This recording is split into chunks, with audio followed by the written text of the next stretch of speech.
हमारा डेलीगेशन माननीय अध्यक्ष अखिलेश यादव जी के निर्देशानुसार और माननीय सांसद शफीकुर रहमान बख्श साहब की सरपरस्ती में आया है।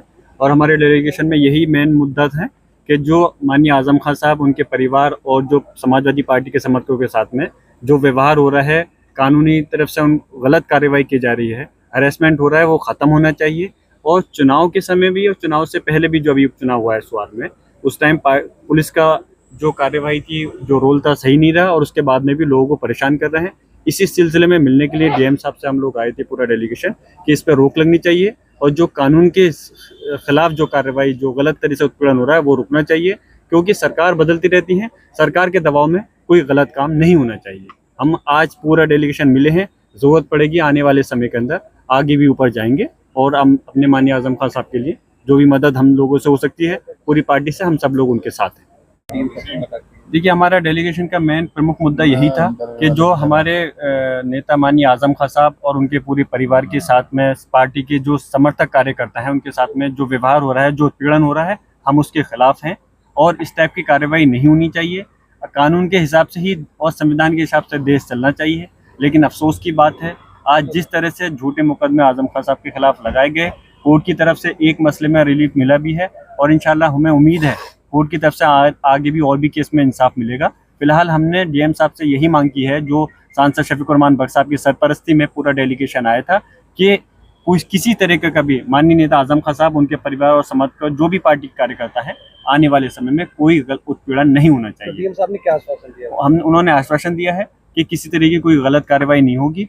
अगर कुछ गलत कार्रवाई खासतौर से किसी के खिलाफ हुई है तो वो उन्होंने कहा कि आप हमको वो केस अगर देंगे तो उसमें यकीनन हम उनको इंसाफ दिलाएंगे। अच्छा, प्रधानमंत्री जो है नए संसद भवन का उद्घाटन करेंगे, क्या कहेंगे? हमें देखिए अफसोस है कि आज हमें इस चीज़ की खुशी है कि एक संसद बनी है देश के अंदर नई, लेकिन अफसोस इस बात का है कि जो संवैधानिक तौर पर सर्वोच्च पद है माननीय राष्ट्रपति महोदय का, उनसे नहीं करा करके उद्घाटन प्रधानमंत्री जी खुद कर रहे हैं। ये गलत है, क्योंकि पार्लियामेंट से प्रधानमंत्री नहीं बल्कि कभी भी अगर कोई सत्र चलता है तो शुरू में सबसे पहले जो शुरुआत होती है राष्ट्रपति महोदय जी के भाषण से होती है। इस समय अगर होना चाहिए था, वो महिला भी हैं, अगर आप महिला के भारतीय जनता पार्टी कहते हैं हम सम्मान कर रहे हैं, हम आदिवासी उन लोगों का सम्मान कर रहे हैं, तो फिर आपने क्यों उनसे उद्घाटन नहीं करा रहे? उनको आपने इन्विटेशन तक नहीं दिया। ये बहुत अफसोस की बात है, हम इसकी मजम्मत करते हैं और हम पूरे देश से ये मांग करते हैं कि आप सब लोग देखो, ये किसी के नहीं, ये सिर्फ भारतीय जनता पार्टी सिर्फ और सिर्फ अपने फायदे, अपने हित को देखती है। आने वाले समय में इस सरकार को हटाइए और एक नई विपक्ष के जो लोग हैं उनकी सरकार को बनाइए। अच्छा, बाबा बागेश्वर देखो हिंदू राष्ट्र की मांग कर रहा है।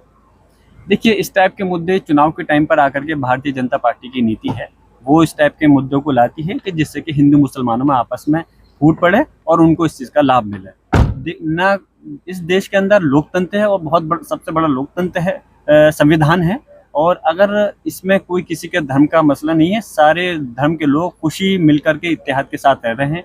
लेकिन कहीं ना कहीं भारतीय जनता पार्टी कभी किसी फिल्म के ज़रिए से, कभी किसी के ज़रिए से कोई बयान दिलवा करके आपस में फूट डालने का काम कर रही है, जो कि संविधान के खिलाफ है। हम यही कहेंगे, इस देश के अंदर किसी धर्म का नहीं बल्कि हमेशा से लोकतंत्र का वो रहा है और आने वाले समय में हमारे बुजुर्गों ने भी कुर्बानी दी है देश को आज़ाद कराने के लिए। हिंदुओं के साथ साथ मुसलमान, सिख, ईसाई ने सबने दी है। हमारा देश है और हम अपने देश को बचाने के लिए हर कुर्बानी देने के लिए तैयार हैं।